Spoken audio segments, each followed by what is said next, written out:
Ladies and gentlemen, boys and girls, welcome to the beautiful place of Raceface.Pro and welcome to round one of the first ever Raceface.Pro LMU. This is gonna be a huge fight. It's gonna be great. It's gonna be exciting. Joining me in the commentary box is the one, the only. It's Cameron the Bastos. Cameron, welcome to LMU. Welcome to the first ever round of LMU here at Raceface.Pro. Good evening, Stephen. Good evening, everybody in the grandstands. It's great to be back for our inaugural race, pretty much for the new replacement series that is replacing ACC tonight, and it's on a wonderful simulator, LMU. Well, brilliantly developed, and I'm hoping to see some good close in racing from all our drivers tonight. Saw what they did in a little test race that we had earlier this month. It was some close action. I'm eager to see what is going on tonight. And we're going to be racing around the legendary Spa-Francorchamps, going and fighting out for some great action. And drivers are going to have to really move up through the order. So that being said, let's head down to the circuit and get everything underway here at Raceface.Pro.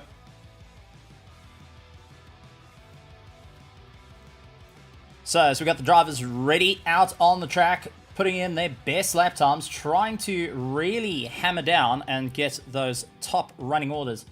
We'll get live timing up for our LMU to be ready to go. And drivers will look to be fighting their way through something rather difficult here at LMU and with Raceface.Pro. David Null will be top of the charts at the moment with Jean Fafiers in second place. It's going to be multi-class racing for all the action, and drivers will have to really try and figure out what's going to be the next step. How far are they willing to go in this monumental fight towards the top echelons? So, Stephen, it's a beautiful class. We're going to be racing two classes tonight, not the normal car class that were raced in the WEC. It's only going to be two classes called the GTP or LMDH cars, and then GT3s, with the LMP2s falling away and only running in the European Le Mans series, which is not being run tonight. But it's going to be good to see how the drivers are going to adapt to this new format, especially with our hypercars. It's not normally a car that many people drive unless you have spent time on the iRacing side and have worked around. But again, completely different sim. The way the hybrid is being deployed in the sim is very strange compared to that's on the iRacing side. And the GT3s, everything is going to be different. So I think more our experienced drivers might jump into the GTP side to give that a go. And then people who are still a bit cautious might stick it around regarding the GT3s. Now, it's going to be an exciting one, and with everything being rather new to the series, drivers are trying to get a little bit more to grips with all the pace.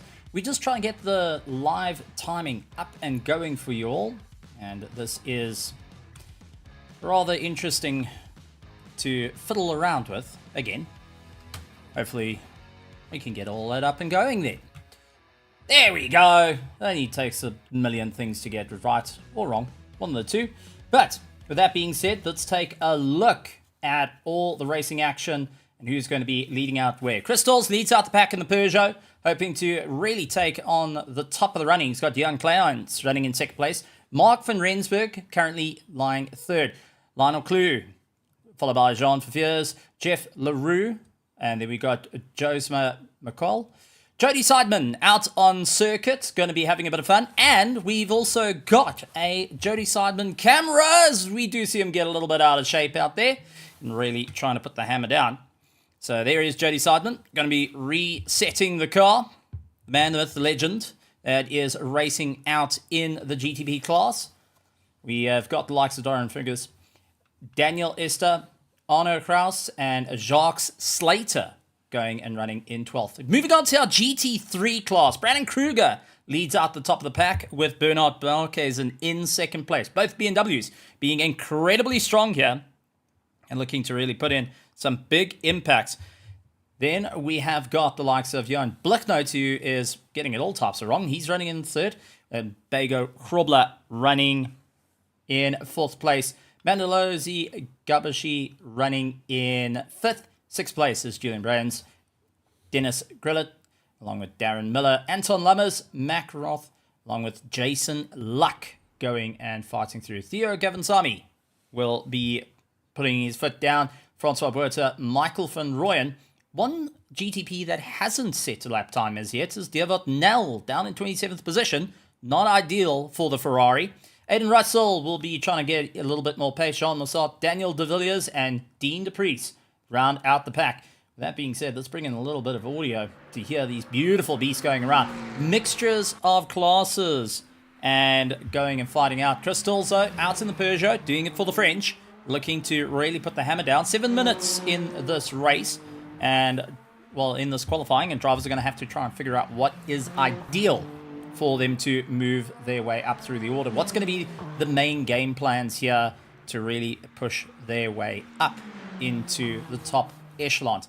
That being said, Cam, GDPs, and having these hypercars around, lots and lots of grips that can be utilized, but at the same time, you got to be rather cautious. Thoughts on this? Yeah, well, as you said, Stephen, the hypercars, they are very, very quick, very fast, immense amounts of downforce. So if you're on a GT3, you're constantly going to be looking into your rearview mirror to see what is going to happen, what's going on, where is the closest GTP behind you, so you're not be involved and unfortunately become collateral damage when you get collected by those cars.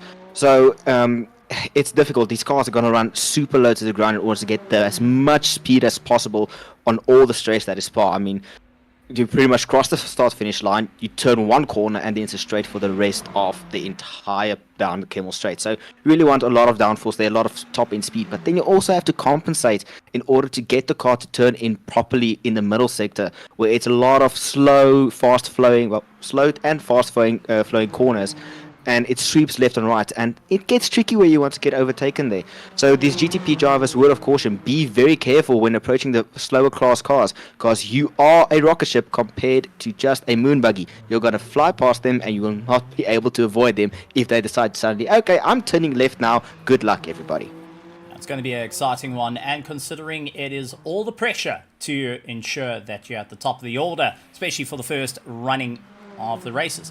But also you got our GT3s that are going to be out there, and don't take away from the GT3s. The drivers are going to really have to think on their feet here, utilizing boxing fellow drivers in to ensure they stand at the top of the order. A 1:59.8 set by Crystals leads out the pack with a 2 minute of Jan Kleinans. Mark van Rensburg running in third place, Lionel Clue a little bit further down, along with Jean Verveers as it stands.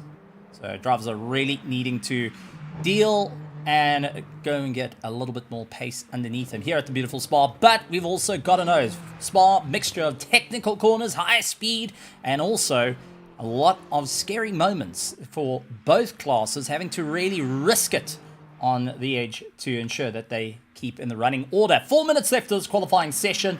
No one beating out Crystals at the moment. And Brandon Kruger still leading out the pack of GT3s with a 2:19. But it is Brandon Kruger, Bernard Barkhuizen, and Aiden Russell that are all running in 2:19s. Jan Blichnout only with a 2:20. And he is joined right down by Mandalozi Gabashi, Dennis Gillett, and Bego Hrobler that are running in those 2:20s. The rest of the field, from Anton Lammers all the way down to Daniel De Villiers, going and running just below that 2:21 mark. Not quite ideal to see them all battling through, but drivers having to figure out what's going to be the next game plan in the race. And absolutely, Stephen. And what I like to see is all of these guys, most of them have moved over from our ACC league and trying their hand at the likes of LMU, and it's good to see that it's not the normal people that are dominating the top of their class. There's some new names coming through, some not normal, not the usual crew there. I mean, Stalls topping the GTP cars compared to the likes of Kleinans and Fierce, and these guys are fast. And also looking at our GT3s, where you've got Brandon Kruger, Barkhuizen, and then suddenly Lammers popping in third for our GT3s, and Van Rooyen in fourth. Just shuffling the pack around there and just making things a bit interesting to see these old but new guys still going around and putting it to our old guard, to say, in terms of our GT3. So it's going to be some good close racing, and it is going to be absolutely fantastic. As at the moment, Bernard Barkhuizen still leads out that pack, managing to put in a 2:18.8 and really trying to stand on the time. Wants to try and move up and get a little bit closer to the 217 mark to ensure he stays in the running order. Lots and lots of grip here. Brandon Kruger getting all out of shape. He's down in 15th position and battling out in the team WRT colors. And Brandon Kruger not holding back at all. Aiden Russell, though, big one to talk about here. Aiden Russell was part of the admin team for LMU when it was with Project Vapor at the time, and was putting in a great bit of show there. Was one of the guys that clued on of how to get this stuff right. So big shout out to him, big thank you as well. And it's always fantastic to just get that little bit of information coming in. But you can already see the difference in pace. I mean, the lowest of our GTPs at current is Jacques Slater doing a 207.3. That is substantially quicker than the 218, but with a 207, he is way out of the pack. 7 seconds slower than second place, and 8 seconds slower than Crystal's out in first place. Yeah, it's very different to see how these cars are reacting in the hands of these drivers. And this is what I like about LMU at this point. There is no what we call the overpowered car, the strongest car. I mean, yes, currently in real life, the Ferrari is currently dominating all of the events that's happening there. But it's good to see a different spread with some good love being shown there to the Peugeot in the likes of Crystals there, and showing to the people that listen, just because it looks like a weird car, yes, it didn't debut with a wing, you don't sleep on it. It's still a very good car. And yeah, it's very interesting to see these cars going around here, Steve. And I don't know, it's just good to see the pace difference. I mean, 7 to 8 seconds off from the lead from the first running GTP all the way down to the last GTP. It's quite a significant step forward for most of these drivers to get to gauge the difference between between the cars they have driven and the cars that they're experiencing now. Well, final minutes on the board, and at the moment, Mark van Rensburg up on his Sector 2, along with Jeff LaRue, who unfortunately will not be finishing out his lap. But Mark van Rensburg is currently sitting with a 53, went out wide, absolutely killed it on the drive for his, well, Sector 3 in that approach. Jody Seidman, however, the 54s are starting to rain down as he puts the power down, and you can see the concentration on the face as he's trying to maneuver the car around, heading towards bus stop. It's going to be underneath the advertising, hard on the brakes, bring it right down the gears into first, gently lift the throttle all the way up, and then start powering your way through. Get the tail to rotate with you and stand across the line. Is it going to be enough to jump him out of 10th place? He goes up into 9th, scoring a big jump there. Going to be happy with that. But we've also got some big ups for the likes of Bernard Barkhuizen, who managed to get that 218.8. He's secured it because the only driver out on circuit that has gotten close to that time has been Bego Krobler at current. And we got the likes of Julian Brands, who's also out on track, trying to go and put in a bit of time. Unfortunately, lands off into the dirt. It's also one of our cameras that we have on the vehicles to keep us going as well. So we'll bring in our driver cams. A big shout out to those in the driver cams. It's always fantastic to see people going and engaging with new technology. That being said, Bego Krobler currently on the climb, up in Sector 1, up in Sector 2. Can he make it up in Sector 3 to get into that top 3 position? Something he's not too used to, being down in 5th place. Puts the hammer down, gets a little bit squirrely. The Mustang lighting up those rears as he battles the car across the line. He manages to get a 2:19.725, putting him up into 4th place and knocking down Jan Bluchnout at this point. Only driver still out on circuit is Daniel the Hitman de Villiers from PWSR in the Proton Colors Mustang. So far, unfortunately, Sector 1, Sector 2 hasn't been his personal best, but he's utilizing this time right now to just try and get a little bit more laps into the sim. Get used to the tires, get used to the grip, get back onto the power, and we'll be starting down in 29th place. 32 cars will be kicking us off at the start of this event. Round 1 here at Spa-Francorchamps, and welcome to you all. Taking a look into the grandstand. Dr. Juice going and saying hello, K&H Motorsports, along with Do Gerber, Chris DeSantos, also joining in the pack as well. Welcome to you all. Glad to have you guys here. And we're in for an absolutely stellar race. That being said, though, we're going to be shifting away from qualifying and heading towards the race. 45 minutes of action, folks, and this is going to be wild. And we've already got some beautiful shots of the cars lined up in pit lane. Now, I gotta say, looking absolutely spiffy with all the different colors. Also, fantastic to see different manufacturers. A little bit on the worried side. No BMW picks for the hypercars, but lots of BMWs sitting in the GT3s. Thoughts on this, Cap? Yeah, I don't know. I would have thought there would have been a bit more hypercar love for the BMW, seeing as we have the likes of Shadow van der Linde driving it in real life. But it's a bit sad. But I mean, maybe there might be some other entries popping in later, and will surprise us with the BMW, or as you would like to call it, the whale, due to how the front end of that car looks. But so far so good. Some very good qualifying times from everybody around here, and it's going to be a long race for these drivers. A 7-kilometer track with lots of straights, some very fast flowing corners. The drivers will have to be at the top of the game in order to navigate it and not to lose any position and time. It's going to be an interesting race. I'm looking forward to it, and I'm pretty sure that everyone in the grandstand, as well as our drivers, are ready to be able to show and see the skill of these drivers in the sim, as we have a very beautiful shot there of the Michelin Pilot Sport tires there. And Steven, I'm going to let you go through it first. Wait, no, never mind. First off, we have Chris Stoll starting the front for Peugeot alongside Emma Toyota in GTP class third. We have John Verveers and Mark van Rensburg, followed by Lionel Clue, Theobald Nau, and then running in 7th place, we've got Jeff LaRue, 8th, Yosema Makel, and then gonna go through Sedeman, Figueras, Estrada, Kraus, and Slater. GT3s are yours, Steve. We've got Bernard Barkhuizen, Brandon Kruger, Aiden Russell, Begor Kroble, Johan Blichnout, Mendeloze Gabachet, along with Dennis Gillett, Anton Lammers, Julian Brains, Michael van Rooyen, Mac van Roth, Daniel de Villiers, Darren Miller, Conrad Martin, Theo Gavansami, Jason Luck, Francois Buerta, Jean Mossot, and Dean de Priest, rounding out the pack of our 32 cars lining up here. We are shifting towards the race, because, ladies and gentlemen, boys and girls, we're about to go green for 45 minutes for the first round of the Raceface Le Mans Ultimate here at Spa-Francorchamps. All eyes towards the front of the field as our GTPs pull away, utilizing all the power they can in attack mode. And it is Chris Stools that put on the fast time. We do have a couple of pit lane starters, however, that are going to drop down the field, and we'll have to wait it up, but looking rather clean on the way through.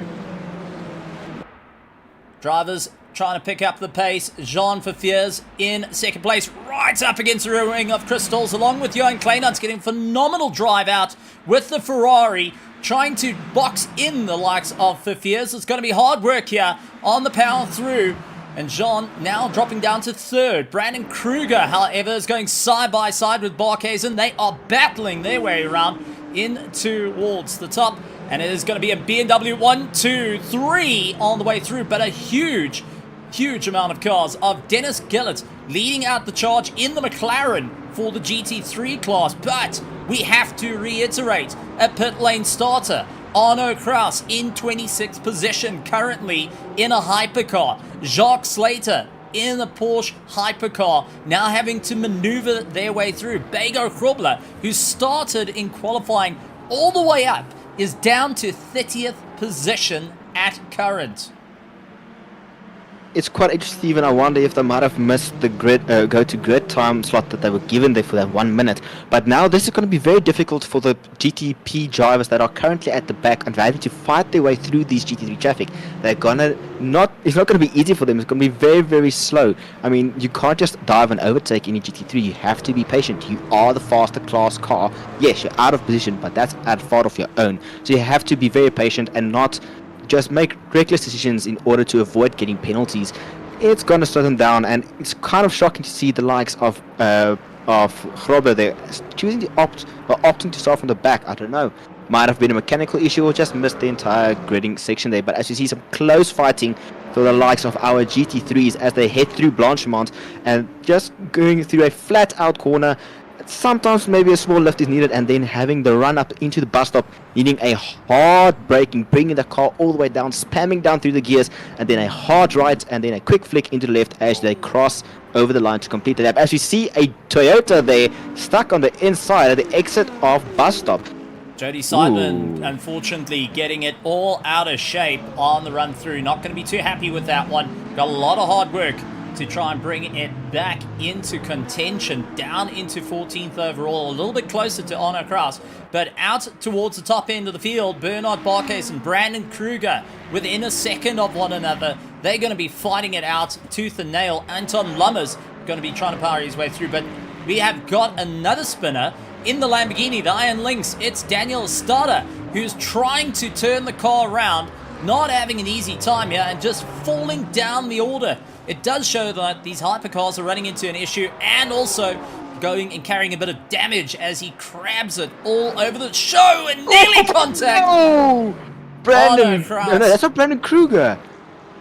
That's the like of Slater that just took out the likes of, I believe, the Bego Krobler. Yeah, Krobler. Yeah. Oh no, trying to take avoiding accident, avoiding the crabbing Lamborghini of Stada, and then unfortunately just collected GT3 in an order to avoid. Well, it looks like the Mustang is fine.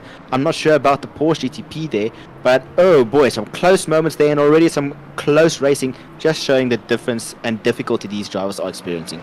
Well, this is Julian, and you can see on board with him as he goes around the circuit, utilizing the ultra-wide and having a bit of fun there, giving as much view as possible. But he is currently chasing down Daniel de Villiers ahead of him. He's got Anton Lummers for company behind him, the BMW, fishtailing all over the show, trying to bring it back into contention as tires start to warm up and get a little bit too hot. Drivers are having to really work at that wheel to try and keep everything in order. 7 rounds in this championship though, so not too much time to score and maximize points. You're going to have to make every little bit count, and for those that have taken the damage, we'll need to get it repaired. Jose McQuill going and running for the Penske Motorsports in the Porsche has got Jean Fafiers for a bit of company as we see a little bit of takeoff, launching their way up into Eau Rouge, really putting on the hammer. But Honor Kraus into pit lane. He is going to be sorting himself out and allowing the GT3s to come on by as we see Mandalozzi getting a little bit more of a run through the order. Mandalozzi at the moment trying to keep out of any trouble. He has got the likes of Daniel de Villiers for a bit of company as well. Daniel Estrada down in pit lane. Well, trying to get to pit lane as he comes to a crawl, and this is going to be a hairy moment as that's through Puon, and our drivers are really starting to make their way through as Chris Stolz goes around, seeing that there's an issue. Next up is going to be Kleinans and Mark van Rensburg. Our hypercars having to really just stomp around, try and figure out where they go, but at the same time, you're going to have some very, very difficult ones of Jean Fafiers trying to keep it together with the likes of Jose, who is not in for an easy run there. But I've got to wonder for our GT3s, like what we got here between Anton Lummers and Julian Brains at the moment, who are having to fight tooth and nail. They're going to come up onto the back of Daniel Estrada and now have a little bit of a difficult time. They do have a radar system that allows them to see if there's a car going slow. They will be notified of it as well. But when you're in a race, when you're side by side and pushing the boundaries, how much are you actually starting to keep in your mirrors? Mac Roth going in, allowing Jacques Slater to just go on by. McLaren not wanting to compromise his time anymore at this point. We got Jacques Slater past him. Now Honor Kraus will be the next of our hypercars to blast on by. Darren Miller splitting up, but the grid's starting to open up just a fraction as Lionel Clue and Mark van Rensburg are going to take the two Toyotas right up to the top. And oh, that is Mark van Rensburg getting it all out of shape and gone. Lionel Clue now pulling away. Devon Nell's going to say thank you very much for that and gain a position for the AF Corsa Ferrari. Mark van Rensburg having to just try and get the car back up and going. He's managed to recover it in 6th behind Jeff LaRue after the big off. And some have got to wonder how much damage has he got on that car for bottoming out and getting thrown up into the air as they launch their way through the likes of Radeon. Francois Buerta and Johan Blicknote side by side, the two BMWs going hammer and tongs, and rubbing is racing, as it does look like Francois Buerta telling Blicknote, listen, you're not getting past me anytime soon. You're going to share a bit of paint as well. I think adding 2 M's there doesn't make it monster motorsport. No, but it does double the power, Steven. We all know that there. But as you said earlier, the damage that the drivers will be carrying on the GTP cars now after that bit of a lift off there over Rouge heading into Radion, it's gonna slow them down a bit. I've already seen the likes of Grobler in the pits opting in the GT3s to rather go get the car fixed. But what I find strange is that Daniel Estrada in the Lamborghini, our only sole running Lamborghini in the GTP class, has opted to rather drive around. I know the last time that I booted up the sim LMU, I realized that you have to stop the car and then you have to escape. There's no just dynamic cool, just quickly press a button and gets towed to the pits. So it might be something I need to go scratch up on, but as we see, the BMW is still going hammer and tongs, going into the common, exiting and going into the sharp right-hander as Buerta dips a wheel onto the gravel there, hard braking, slowing the car down, and then getting the car turned into Jackie X corner, or whatever the corner is now, or even now No Name or Speaker's corner. That name corner has had so many names given to it, and then a flat out run into Pawn. It's good to see the GT3 cars are not just circulating, they are fighting hammer and tongs and giving us some good action, and also showing us some, well, letting us give it some proper love to the slower cars, and cars that we've all grown to love over the many years that we've raced them. And of course, it's strange that the numbers of cars, very few have chosen my favorite car, Stephen, and that's the McLaren. Because it's not the true McLaren. Jason Luck, however, is in the 992 Porsche, onto the back of Conrad Martin, and now having the likes of Johan Blicknote chasing him down. Yellow flags waving up, and that is going to be for Jacques Slater, who has got it all out of shape and going incredibly slow out of bus stop, not having a good time out there, really having to figure out what is he going to do and bringing the pace back up. Now, the drivers for the Hypercars, for anyone that is very new to the Hypercars, as we take a look at back to Jason Luck fighting out with Johan Blicknote, and that is starting to bring the likes of Francois Buerta back into contention, while the likes of Arno Kraus will have to blast past both drivers. Is it going to be into the hairpin? It's going to be a bit hair-raising. And the Hypercar having a lot of power, but not enough grip to make it work. Arno Kraus kissing the wall on the way through, and that has gone and fouled up Jason Luck and the likes of Johan Blicknote. But talking about it, we do have our virtual energy that gets to be used. The energy and the batteries for the Hypercars that the drivers get to utilize. They're going to have to try and figure out how to balance that on the way through as we continue on with this battle between Jason Luck and Blicknote, who are absolutely giving it everything it got, and Jason Luck just not having the top end over the BMW. No, it's a battle of the Germans there on the drag down the Camel Straight with the BMW, just showing that Porsche that, listen, I'm bigger, I've got a stronger engine, and I'm running a much better air package than you. Thank you, move out the way, I'm going to take this position from you. But it's good to see the Porsche just still fighting it out there. And then of course our Mustang drivers there, it's always good to see. But yeah, the Porsches are really trying to stick it to the BMWs. But so far tonight, Stephen, it just looks like the BMWs have a far superior straight line speed compared to any of our other GT3 cars out there, which is good to see, because I mean, we all know about this might be the Evo spec. As we see the likes of who's that there at the back, losing it in front of Van Rooyen. Oh boy. Again, Arno Kraus battling with grip and going and fouling up the likes of Michael Van Rooyen. That has allowed Julian to open up the gap just a little bit more on the way through, so he's going to be quite happy with that, having a little bit more breathing room to just get away. But Arno Kraus having an abysmal time trying to figure out where he can get any bit of grip. We do have, however, a do not finish, and that is Dean Priest, who's unfortunately out of this race and will be watching from the sidelines. But back into the battle, Blicknote and Conrad Martin. Mr. Conrad is having a little bit of a difficult time. An avid cyclist getting Blicknote, trying to work out where can he go, side by side through bus stop, and Conrad getting a a fairly good exit out there. Quite happy with that one. But the likes of Blicknote not giving him any room to breathe. Going to be pinching him right up against the side wall, making that hairpin extremely tight.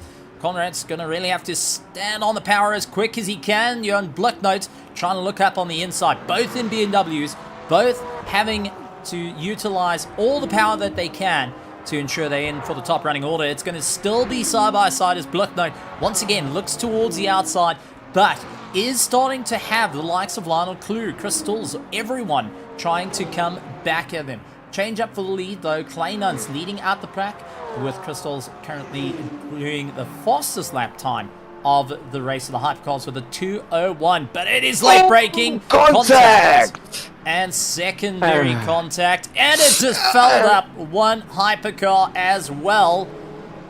That can be the leaders of our hyperclass car, Steve. Yes, it is. The likes of Kleinans and Nel there, with Nel being in the yellow AF Corsa Lamborghini, Ferrari there, and then Kleinans being the leader in the red number 50 car there. Or just getting involved in the battle of Conrad Martin and Blicknote, unfortunately, and they're having a bit of a squabble there, but now they've cleared the traffic. But this highlights again, Steve, that what I said earlier, the GTP drivers will have to be very cautious and mindful regarding lapping these GT3 cars. They are much slower, they are much different. You are the faster class car. You have to make the move cleanly, and unfortunately, you have to be aware of whatever those GT3 cars are going to do ahead of you. You might have an accident ahead of you. You have to have lightning fast reflexes in order to avoid any damage to your car. Unfortunately, Kleinans wasn't able to avoid that, as it was just happened just as he arrived on the scene. But I hope the car hasn't received too much damage as they fight their way through the rest of the pack with another BMW and Aston Martin there as they shoot through the likes of Blanchemont and the Toyota being held up there behind the BMW and hard into braking for the two Ferraris at bus stop.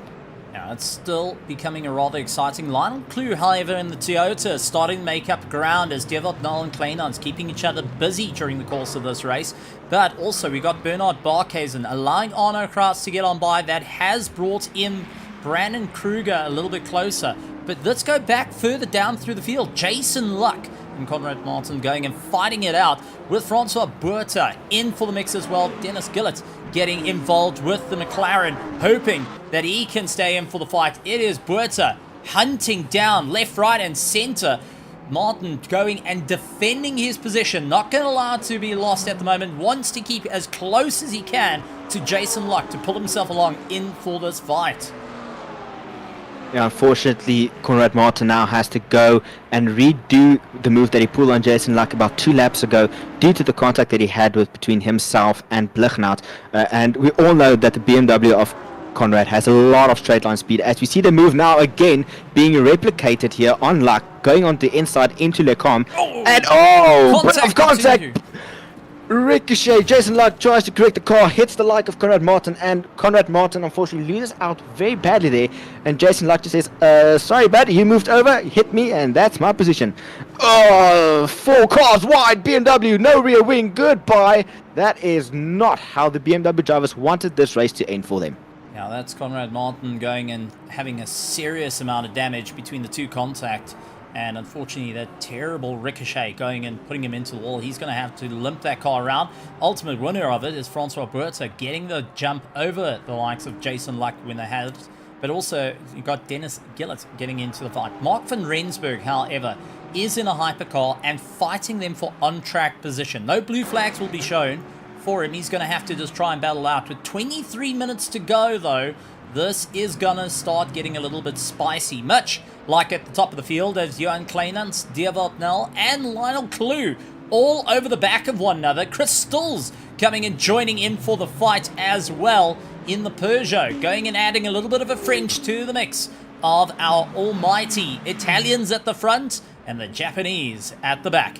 Lionel Clue keeping it nice and consistent. Toyota has got a lot of stable drive underneath it. Dierwold Null is going to be trying to put the power down with the likes of Kleinans having to navigate through traffic right before Eau Rouge, just enough to separate himself. Dierwold Null's going to have to be cautious at the top of Eau Rouge. It goes and bottles up Lionel Clue and Crystals just hanging in, waiting for a chance to get on by. Two retirements, however, unfortunately, coming in the place of Estada and Prez at the moment. But it's side-by-side. Stools had the outside. Got it done and dusted. Nell down into 4th place. And we'll have to try and figure out what is going to be the next running. Kleinans checking out of the fight. Crystals looking on the inside of Lionel Clue, trying to figure out where he can get the pace at the moment between our top runners. A little bit further down as well for the hypercar class, we have got Doran Fergus and Joseph McCall, who is really putting the hammer down. And Joseph, well, he's just visiting the countryside at this point as he launches his way through. Let's take a look at our top order, though, for our GT3s. It's Bernard Barkhuizen leading out the back with Brandon Kruger in 2nd place. Aiden Russell running in 3rd. I mean, this is going to have to be a proper run between them. Vandalozi Gabashai running in 4th place with Daniel De Villiers running in the top 5 of our GT3s. Mustangs going and tailing on the back of the order. We'll have to deal with Mark van Rensburg, the hypercar, trying to get the climb back up through the order. Francois Buerta keeping ahead of Jason Luck at the moment as they power on, and is going to be battling out Michael van Rooyen, however, going and saying that he is fortunately out due to technical difficulties. Conrad Martin and Jean Massart also landing up in pit lane for quite some time, and this is just going and taking a bit out of them. Michael van Rooyen, who was putting in for a great race there, unfortunately just couldn't get it across the line due to technical difficulty and things that do happen in the world of sim racing, and replicating a little bit of the real life issues that we do face. Brandon Kruger, however, late on the brakes, gets up on the inside of Barkhuizen. A little bit of rubbing and racing as the hypercars come through, and managing to just get the run as they battle up through the order. Michael van Rooyen, unfortunately, will be going and dreading the moment on the way. Mark van Rensburg, however, trying to follow through with the GTPs, well, the hypercars, to ensure he stays in for the fight. Crystals and Devil Knell still fighting out for 3rd and 4th of our hypercars. Unfortunately, Stephen, with the likes of Van Rooyen now having to retire his vehicle there tonight, that brings our DNFs up to 5 with the likes of Van Rooyen. Then we also have Martin, Estada, and then also Prius there. And there's also another car, unfortunately, Mostert, that had retired the car, not able to get the car across the line, either from a mechanical issue or just having sustained too much damage to the car that the team decided to say, listen, we can't fix the car, unfortunately, it's going to take too much time, let's put it in the box and then just enjoy the rest of the race. But so far, Van Rooyen is still being shown as an active car, just not circulating at the moment, unlike our 4 other finishers who have been classified as DNF. The garage door has closed, a red X through the entry to say the car is finished.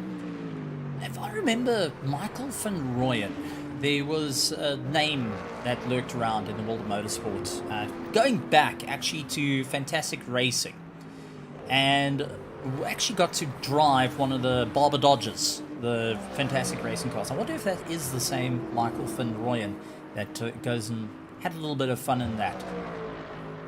Keen to know. Would be interesting to chuck in a little single-seater knowledge coming in there. But bringing into our sports cars yet again, John Verveers and Jeff LaRue having a good go at one another. The 2 hypercars really putting down the hammer. The question is, how much energy is being burned up in the process? And that's something we have been touching on. The hypercars utilizing the big battery to try and pull their way through, and it's lots and lots of running that you can do. Likes of Jeff LaRue, however, has been burning the battery a bit, sitting at 42% to try and catch up to the likes of Jean Verveers. So it's just close running between them. Doran Fingers a little bit further back, who is battling out for 7th, has got Joe Small on the back of him. The 2 of them are also going into attack mode, trying to work their way down, but they've got to be cautious though not to drop the batteries too low. The reason for this is you can get classified as, well, you get penalized at the end of it for having your virtual energy too low. That's something you got to keep an eye out, and it's one thing that LMU has replicated from the real life WEC series. that has always gone and changed up the racing. It's got to change up the way you approach. Instead of the old school LMP1, putting the foot down, utilizing the power, empty out the battery and go for it, it's not the case. But we are getting reports though, however, Michael van Rooyen climbing back into the car. We will see the solo Aston Martin get back out onto the track as we keep an eye out. And Lionel Clue and Crystals, but a massive well done to the Van Rooyen team, getting that Aston Martin back out on circuit and getting part of the fight yet again here at Raceface.Pro for round 1 of the LMU Championship. 7 rounds, and we're in for an absolute banger by the looks of it. Second and third of our hypercars. First and second of Brandon Kruger and Bernard Barkhuizen following each other through. A little bit further down, though, however, Michael van Rooyen will be waiting to get out of pit lane to rejoin the race. And that is going to be an absolutely gutting one, waiting for the opportunity to drop it in gear and get going with the final 16 minutes and 45 seconds left of the race here at Spa-Francorchamps. And it is the default setup. All the tracks being run this season here in the Raceface.Pro. LMU are the free circuit, so if you want to get in and race, this is the best way. Brandon Kruger, however, going and sharing paint with Bernard Barkhuizen. The two of them going and adding a little bit to the price. Yeah, unfortunately, this is a rivalry that's carried over from the likes of ACC, and these guys are not finished with one another, as Brandon Kruger is hard and late on the brakes, trying to sell a dummy to the likes of Bernard Barkhuizen, and they are not finished. But it looks like Brandon Kruger just got a bit loose there on the exit of bus stop, which opened up the door for Bernard Barkhuizen to come right through.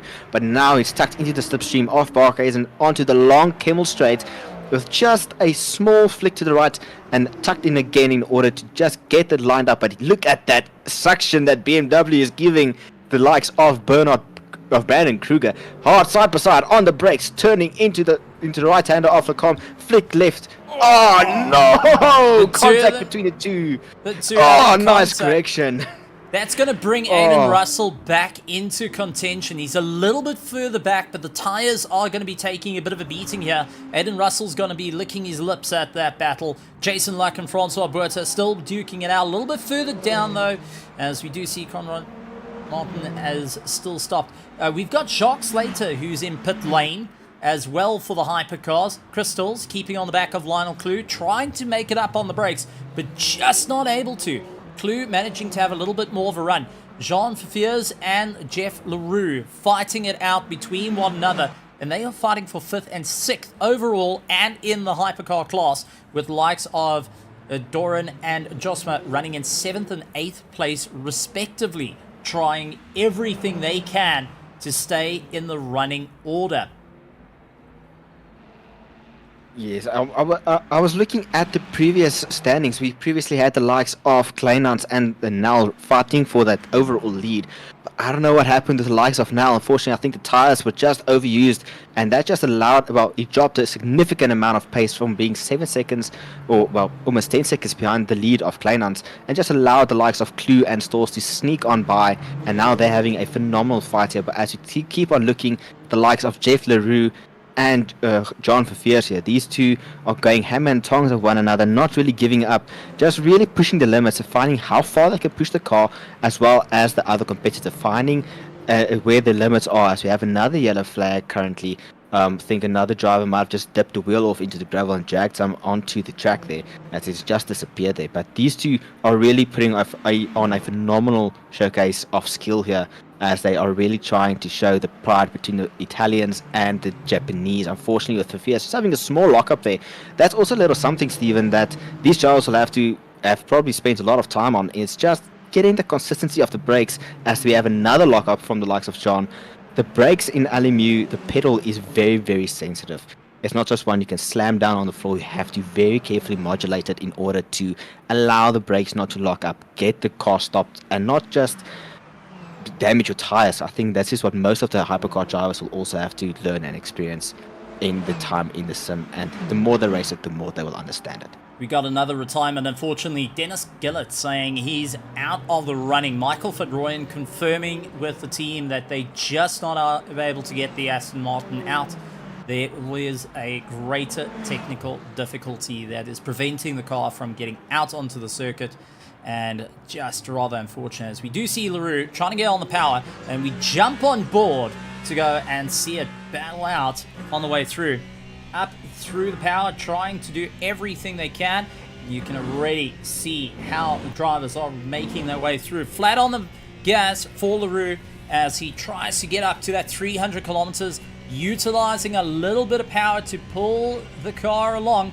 Wants to look for the inside line, gears up, and down he goes, making it stick. A little bit of contact between the two of them, but able to break away, and that is called the likes of Jean Fiers losing a little bit of time. He's having to feather the throttle through, put the power back on through the gears though, down to second. Gonna keep it nice and close as he's right onto the back of that McLaren. It's getting blue flags, gonna have two very feisty hypercars right behind, and immediately Jean Fiers, a little bit of contact shared between himself and LaRue. Great racing from the two of them. But we want to bring you back up to the fight for the top three. It is going wild as Johan Kleinan's flat on the power, trying everything he can, fiercely doing as much as possible to stay in for the fight for the lead, as Crystals and Lionel Clue have caught onto the back of him, really putting on the power. Now the question is, take a look.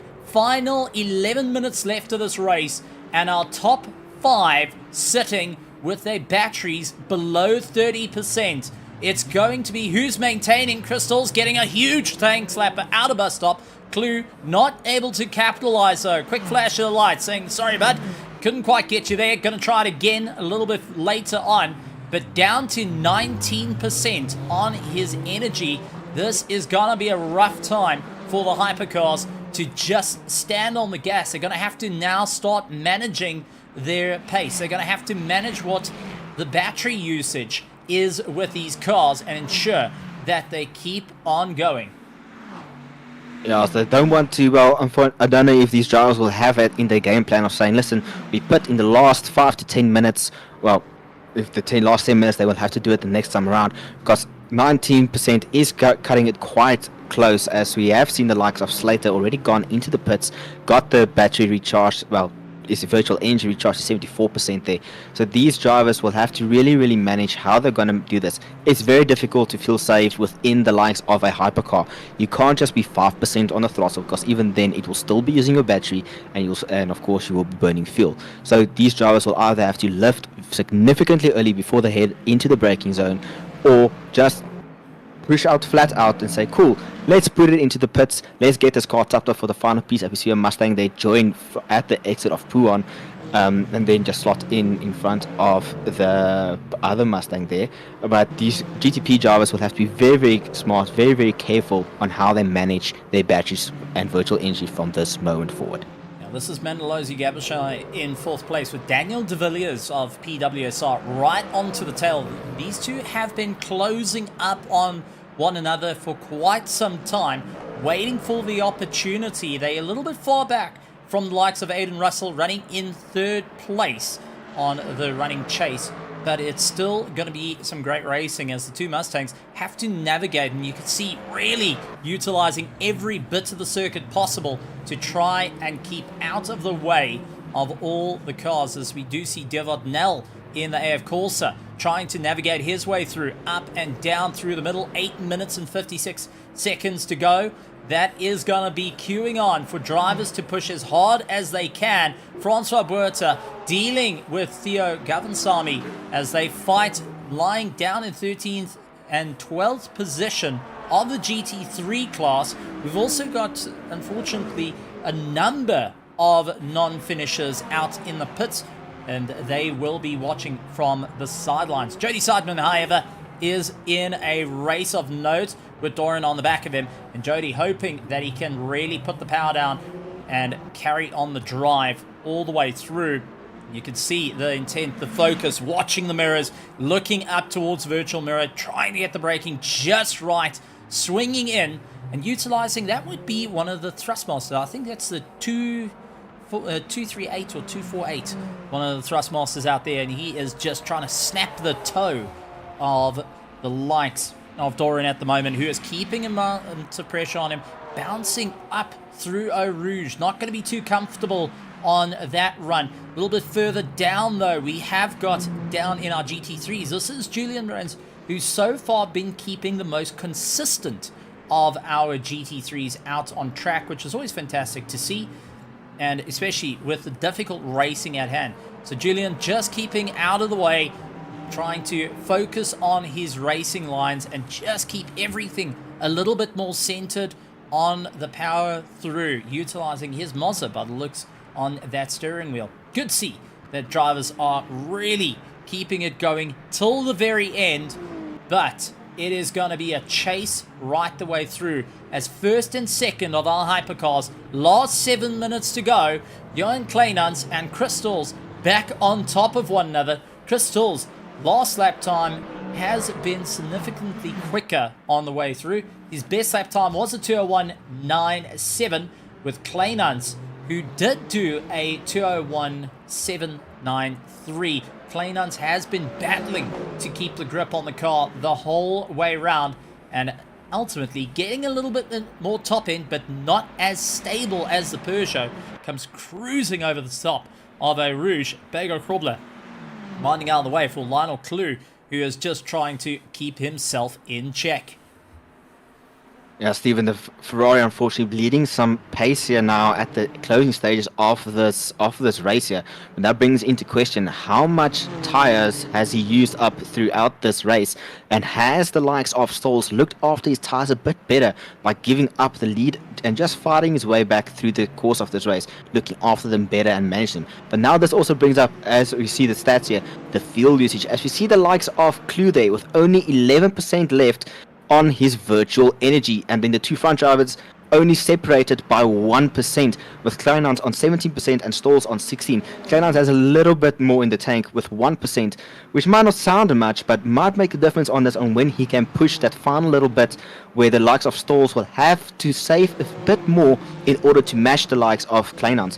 So these two are going to go full out, flat out, to have a stunning onboard shot looking at the cockpit of this Peugeot, which we don't normally see. We all know how the Ferrari looks, as well as Toyota, as those are the two hypercars that were the first to really, well, not really first, but the more known inside of the cockpit for those two cars.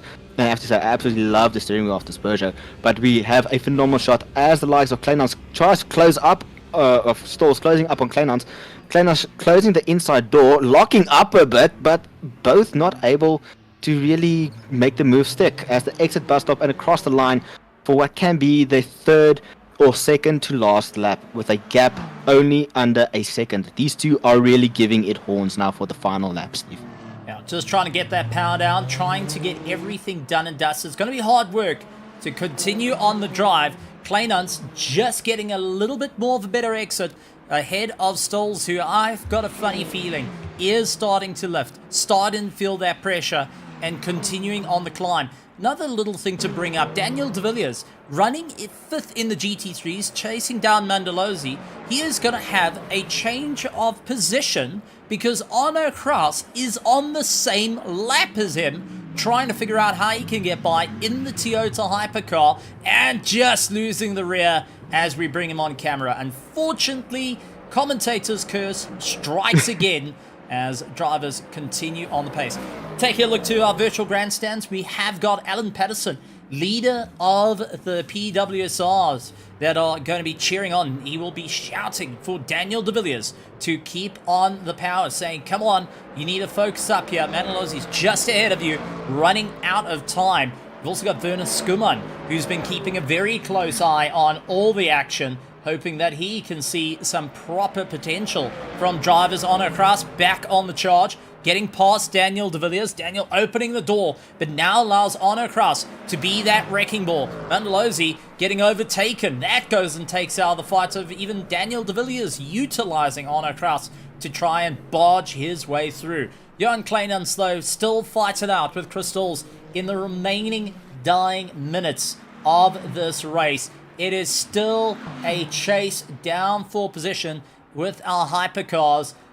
And it is Johan Kleinans, Chris Stolz, along with Lionel Clue, Devot Nell, Jeffrey LaRue, Jean Fafiers, Joe Smith McQuill, and Doran Fergus Jody Seidman, Mark van Rensburg, and Arno Kraus that are running along with Jacques Slater, who is still out on circuit, down in 26th position.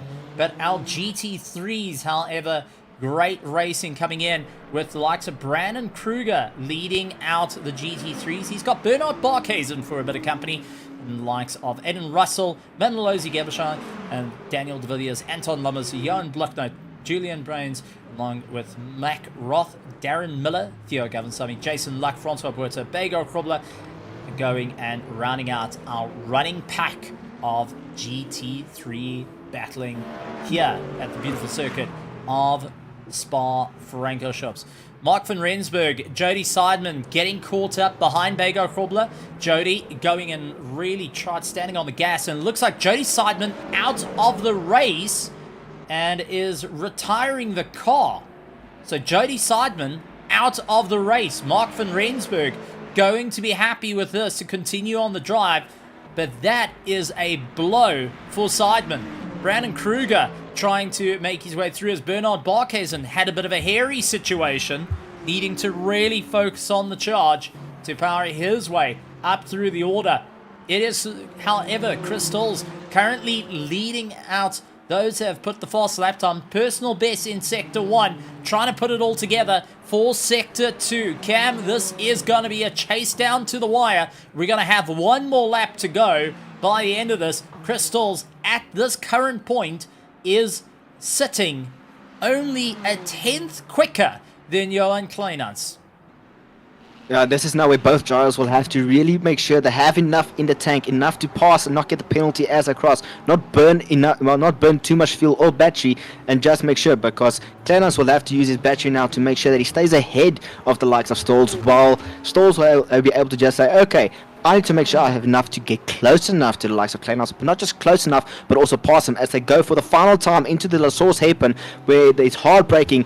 Kleinans running a bit wide onto the curb there. Stolz making a bit of a smaller exit there for the corner as they both go running up the side of Rouge.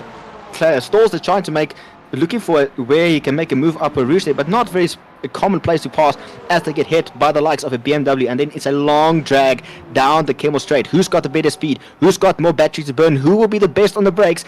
Kleinans placing the car beautifully in order to defend it, and Stolz starting in behind him, just making sure not to overwork the brakes as they hit, and this is Jason not what Stolz Luck. would have wanted. That's Jason They Luck got a that hit just with got GT3s. Jason They are Luck. fighting through these GT3s. Jason Luck and Theo Gavansami moving out of the way of our leaders there, but also our GT3s, Brandon Kruger, Bernard Barkhuizen getting it out of shape. Kruger going and absolutely murdering his tires. Bernard Barkhuizen, however, running nice and close. Gonna look around the outside through the hairpin. Couldn't get it all done and dusted as he tries to keep it in check. Tires dropping off. Drivers starting to drop off. It is all or nothing at this pace. It is Johan Kleinans and Chris Stolz, everything to lose as Chris getting caught out. Goes and makes it 3 wide, got unsteady. Kleinans got the far better exit around the GT3 and now just continues on the drive. He's going to be happy with that, as unfortunately Stolz a little bit too far back. Not enough left in the tank to try and battle out. And it's going to be Kleinans, if he can get bus stop right, not caving to the pressure, taking the first ever checkered flag for the LMU Championship here at Raceface.Pro. And it's Johan Kleinans that will be coming across the line, taking first place in the Hypercars, with Chris Stolz in second. Devil Nell will be taking third place of the Hypercars. Going to our GT3s, that is Brandon Kruger and Bernard Barkhuizen on top of one another. They have got Arno Kraus running right behind them, fighting for overall track position. They're going to be right on top of one another, but it looks like Kruger making sure he is making that car as wide as possible for Barkhuizen to battle. Mandalosi Gabashai and Daniel de Villiers having a great race between the two of them. Theo Gavansami is going to be happy with his finishing in 21st. Jason Luck rounding in 22nd. But it is all eyes to the GT3s, as we have seen Johan Clemens, Crystals, Devil Now, Lionel Clue, Jeffrey LaRue, Jose McQuill, Jean Faviers, Doran Fergus, Mark van Rensburg, Arno Kras, all going and coming across the line. Brandon Kruger, Bernard Barkhazen looks to run as they are across the line. Brandon Kruger will be getting the win in the GT3 class. Bernard Barkhazen, second place in the GT3, so a little bit of a slide on the way through. Aiden Russell taking third place. It is a BMW 1, 2, 3, but we cannot count out. It is time for the big V8 of Mandalozzi, Gabachai, and Daniel De Villiers trying to make their way through. Caught up behind the number 7. Mandalozzi into the wall. Mandalozzi into the wall. De Villiers getting the pass on through. That, unfortunately, landed up with one of our GT3. That is Doran Fergus, who's yet to cross the line, has just gone and had Mandalozzi, unfortunately, get into the pits. And right before the final corner, did not take the checkered flag and counts as a DNF. Daniel De Villiers will be holding 4th place, while Mandalozzi will be a DNF at the end of the race. 2 corners before the end. I took a quick look there, Stephen. I wondered if the likes of, I believe it's Julian, the Toyota, just running out of fuel. It was incredibly slow into the running for Blanchimont, and I believe that Mandalozzi just misjudged the pace that was carrying between the two of them, and unfortunately that led to the accident there. But heartbreaking for Mandalozzi, heartbreaking for the Toyota there, but well done to De Villiers, making sure to keep it clean. Might have got a bit lucky there, but a brilliant race from all our drivers out here tonight, as we see both Mark Roth and them crossing the line together there. Absolutely brilliant racing, close racing, Stephen. As I said, it is absolutely fantastic to see these drivers put on such a phenomenal show, and I can't believe there's 6 more rounds left for this championship. I'm eager to see what's going to happen. Who's going to be our first LMU champion? Who is going to be our first LMU GT3 champion? It is something that you do not want to miss. It's been an absolutely incredible one, and we're going to see if we grab a couple of drivers to come and have a chat to us, and I do see drivers coming up. The likes of our Hypercars coming to have a chat with us. And let's bring in second of the Hypercars, Crystals, to come and have a chat to the running order. Crystals, welcome to the commentary box. Glad to have you here. Sorry to pull you up when you're mid-conversation, but we got to have a chat. Second place in the grid of the Hypercars. First race of the LMU Championship. You're one of the admin here as well, and the only Peugeot in the race. I mean, there's so many firsts. And how are you feeling?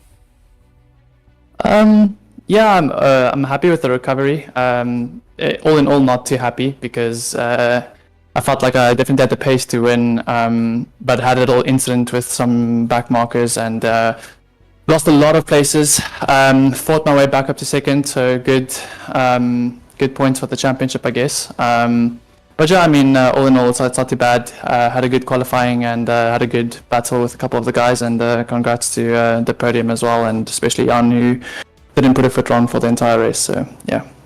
Absolutely great stuff. Well, Chris, so much going on. Looking towards round 2 coming up. We move away from Spa. We look at Bahrain. What's your game plan? Honestly, I actually have not been enjoying Bahrain all that much. So we'll see how the Peugeot does there. The Peugeot is definitely a car that requires a bit of a different driving style compared to the rest. Very slow in the straights, and really have to make up all that ground in the corners. It's not a good track for the Peugeot, so we'll see how it goes. But yeah, I think just keep getting consistent points, and we'll see how things go for the rest of the season. Absolutely fantastic. Before let you go, Cameron, any words you want to say to Crystals taking second place in the hypercar class? Oh, first of all, congratulations, Chris, on a phenomenal drive. You were able to spoil the Italian party by bringing the French toast into that little sandwich. Well, not really French toast. You were sandwiched between 2 Italian cars there. Phenomenal drive. Quite curious to see to hear what you're saying, that the Peugeot lacks a bit of straight line speed, but tonight he definitely showed that wasn't the case by getting close to the likes of Jean there and keeping in with him. You might be surprised, the Peugeot might surprise us all and be a top performing car, especially in the hands of you, a experienced pilot. Well done tonight on that second position, and good luck with the rest of the championship. Thanks a lot. Fantastic. Crystal's getting second place in the Hypercars. But that being said, we talk about second, we got to talk about first. Let's bring up Johan Kleinans, our first to take the checkered flag here and the beautiful world of Raceface.Pro. Johan Kleinans, welcome to the commentary box. What a stellar effort, taking the first ever checkered flag in the championship and taking the win in the hypercar class. How are you feeling? Thank you. Look, overall good. It was a tough race overall. Managing the traffic was pretty hectic at times. It's unfortunate for Chris, who got done in a bit, but yeah, I just tried to be consistent and it was a good race. With some definite pace underneath you, how are you feeling heading into round 2, going and battling against your teammates of the Delta Negative team, and also getting into a fight with the likes of Dierveld Nel, Lionel Clue, that all got right into the back of you? Honestly, overall I feel good. We've definitely got the pace, and between Chris and I, we always push each other to perform. The other guys, I was honestly surprised with their pace. Dierveld was right on top of me for quite a bit of the race, especially through the traffic, and at the end with Lionel, also crazy. So no, it's good. I'm glad it's competitive. I'm sure we're in for some awesome racing. Absolutely fantastic. Cameron, anything you'd like to say to Johan Kleinans, former rival between yourself and Kleinans? Yeah, well, I wouldn't say a rivalry. The closest battle that me and Kleinans really pretty much had on track was, funny enough, on Spa, where he was driving a Merc and me in a Porsche, and we had a tight fight right until the very end on the final lap, and I had to make a move on him into bus stop. But John, very well done tonight. Brilliant drive. The Ferrari has been a tricky car for many people to master over in the sim, from what I've heard from others that I've spoken to. So it just shows you that you have put an immense amount of work into this car. A phenomenal race tonight, and you just absolutely showed you are above the rest. And then also no team orders will follow tonight, which is good to see. Always love good racing. So well done on a phenomenal race tonight, and good luck again for the rest of the championship. Thank you. Fantastic. Yeah, Johan Kleinans coming in, having a chat with us and giving a great thing. That being said, we've had quite a few different interviews. Well, we've gone and had our hypercars. Cam, we're going to be bringing in our GT3s, and we're going to be kicking it off with 4th place of our GT3s, Daniel de Villiers, to come and have a chat, and I think you can answer questions on this one.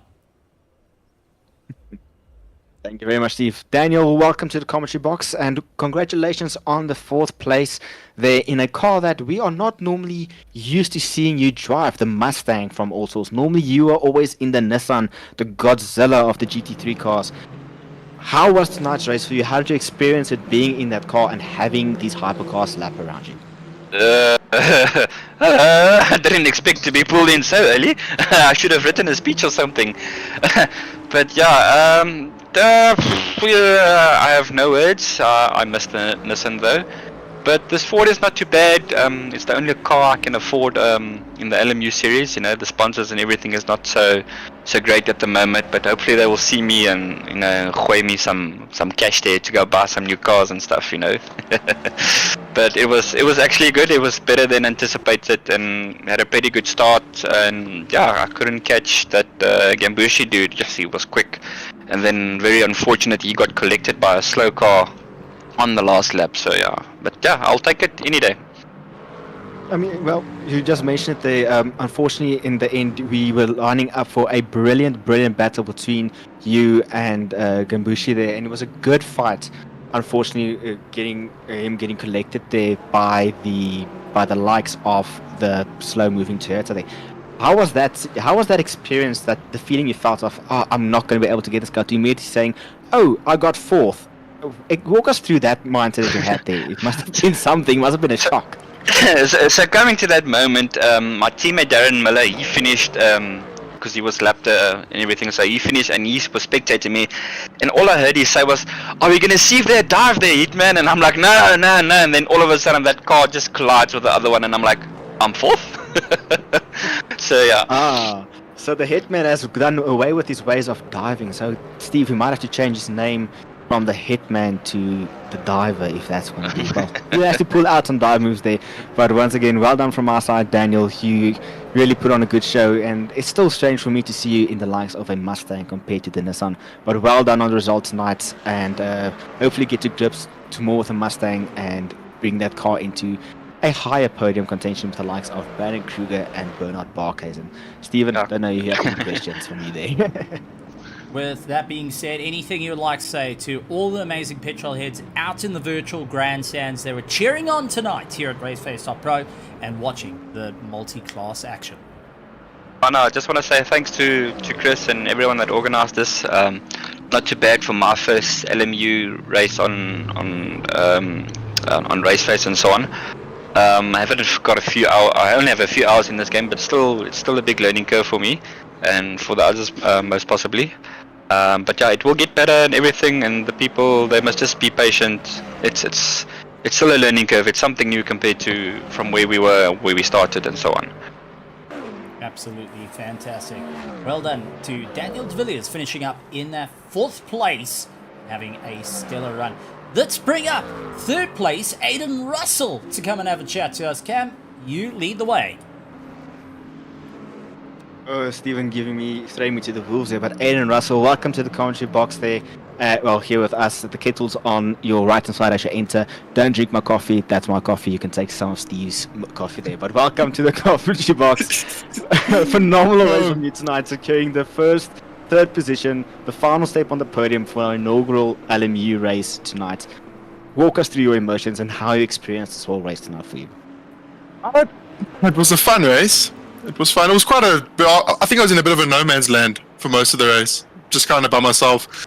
And then, I made a few silly mistakes. It's my first time back into this Mustang. BMW. I've been driving the Mustang a lot in VMS and stuff, so I wanted to give the BMW a try. And it's a fun car. Just had a bit of an embarrassing end to the race. You were speaking just now about the embarrassing end. Walk us through what happened there. I was trying to just, celebrate a little bit, and I think I celebrated a little bit too soon. Jumped the gun a bit, and unfortunately, things went a bit wrong there. Yeah, things did go a bit wrong, so I'm not going to do that next race. But at least I still finished 3rd, which was good. It's nice points going into the rest of the season. Yes, you said it right there. Even though a mishap has occurred, it's still 3rd place, and you scored a good chunk of points there, taking you into the championship further and keeping you still into the championship fight for the GT3 victory there. But Steven, I don't know if you've got any questions there from your side for our 3rd place in GT3. Well, I've got to ask, Aiden, you had the top end here at Spa. Thoughts heading into Bahrain, long straights, but very, very harsh cornering. Do you think the BMW has got enough in the tank to be able to cart its way to the top of the order? I think so. I think the BMW is a really good all-rounder car in this game. Looking at it, I've driven the Mustang at Bahrain and I've driven the BMW, and I think about 5/10 quicker in the BMW over the Mustang time. So I think it's such a good all-round car that I think it's going to do quite well, especially with the way Barkhuizen and Kruger are lapping. I think those are going to be untouchable at Bahrain. Well, it's going to be an interesting one. Wouldn't count yourself out just as yet here at Raceface.Pro. Aiden Russell with that 3rd place. Absolutely well done on your part. Thank you. A little bit of a just shuffle out of the door, bit of excitement there. But let's bring in the winner of our GT3 class and a proper run, Brandon Kruger, into the commentary box. Brandon, welcome to the commentary box and taking the fight to the sharp end of the field. How are you feeling managing to get that BMW across the line with some very, very stiff competition? Yeah, Stephen, it was no breathing room. We had no breathing room for each other. It was quite fun. We knew it would be like this from the fun race because we were battling it out back then. So yeah, lap by lap, we were on each other, making each other sweat, and yeah, no, it's a lot of fun. It's definitely, I think the close quarters racing is definitely a lot better than ACC. So like where we would go side by side, there'll be a little bit of argy-bargy, but the car isn't just gonna rattle off the road and whatnot. So no, the overall battling is a lot of fun. Now, take us through trying to get into the battles, duking it out, and suddenly having the hypercar class getting into the mix as well. It seemed like there was a little bit of technical play having to come in of where you let the hypercar class get round you so you're not losing too much time. Yes, so we were in Discord with each other, so we were spotting for each other at the very least. So it was very tough. Like we had to at least pick where on the racing line to let the hypercar through. It's very difficult in the back straight. But fortunately, I know the hypercars stopped for us, or they chilled a little bit when it came to Eau Rouge and Radion. They didn't immediately take it and give us like a tighter line, and that could have been like a huge accident. So there was at least some common sense from the hypercars. But like at times when you're going through the high speed corners and they just like come up on you, it's very frightening, I must admit. Like one moment they're like 8 seconds behind, the next moment they're like right on top of you or going right past you. So it can be a bit of a surprise, but no, we're managing it. There were 1 or 2 guys that were, I don't know, maybe not judging the width of their cars too well. So we did have some like side-by-side action, or we did have some rubbing with the hypercars going into the bus stop chicane. But not all's well ends well. Absolutely. Well, Cameron Bastos, you are a hypercar fundi, and now you're going to interview one of the top of our GT3s. Anything from your side? Well, I wouldn't say hypercar fundi, Steve. I've wrecked more hypercars than I've finished across the line with them. But Brandon, it was good tonight to see the battle between you and Barkhazen continuing all the way from the ACC days. It almost brought a tear to my eyes, but made my heart have more of a heart attack than anything else there. You mentioned yourself that you were working together there, which is quite shocking because normally one wouldn't expect the two first and second to be sitting in a Discord spotting one another. But we saw some close moments between the two of you where you were almost getting into the trunk of Barkhazen's BMW. Was that planned moments, or was that just the door on you a little bit in some cases? Well, we try to race as fairly as possible. We try to leave gaps when we can. But we also both have the desire to win. We both want to win. There is going to be the competition. Some moments were a bit hairy. In the one bus stop chicane, I misjudged the width. And we came together a little bit, but that was all right. Not too much damage to my rear, not too much damage to his front. There was the one like on the stream just now where he takes a different line compared to me in the first corner. So I brake much later, he brakes much earlier. So that's also where the opportunity arose on the one overtake I made on him. And then obviously on the Camel, going into that 1-2-3 section, I forgot the name of it. It was hairy. Like we tried to give room, but we also tried to come out on top, and that's why it just got a little bit too hectic, too tight, and we did have some contact there. But at the end, we managed to just like brush with the speed and get through it nice and cleanly. Well, that's what I like to hear. Some good, fair, clean, and harsh racing between the likes of you and Barkhazen.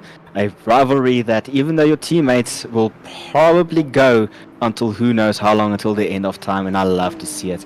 You've also showed the dominance of the BMW, which I know makes Stephen very, very happy, as he's absolutely in love with the Beaver Tooth BMW there.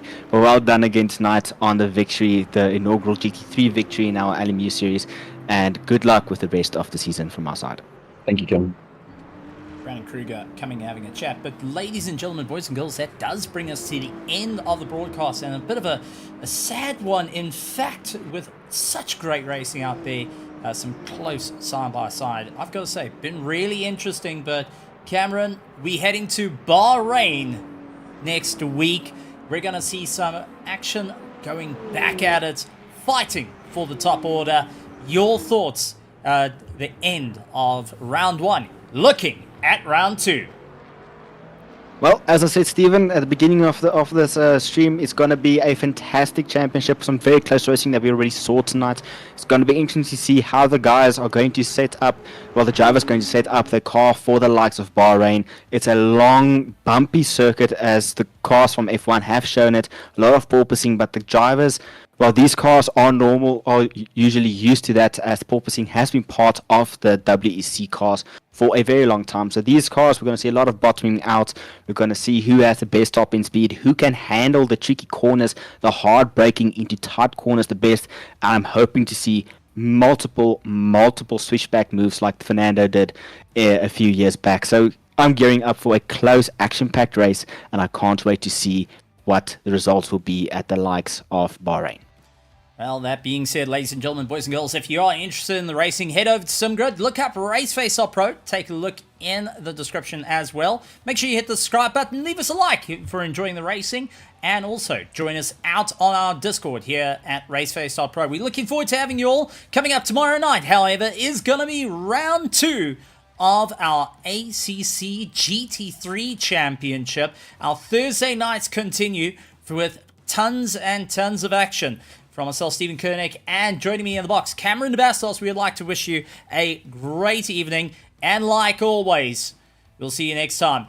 We'll have a good morning, good afternoon, good evening, and good night, everybody.